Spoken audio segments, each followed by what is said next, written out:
Hi po, ako nga po pala si Lloyd, ang DTF operator dito sa Taytay branch. Last week po, ginamit po ito ng 6 na araw na may total na 239 meters na naran. At ito naman po yung aking printer head. Ito naman po yung aking capping na may 90% good condition pa po. Next po, head clean. Press lang natin yung clean.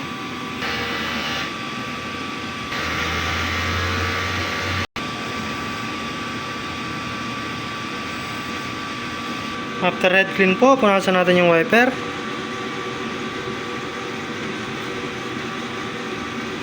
Pagkatapos po, nozzle test. Press lang natin yung test.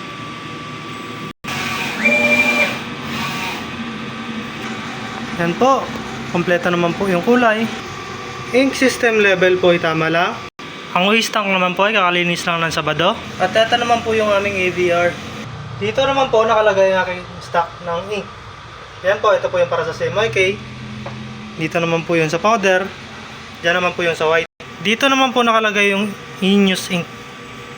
At dito naman po yung DTF film. Ito naman po yung aking daily output record.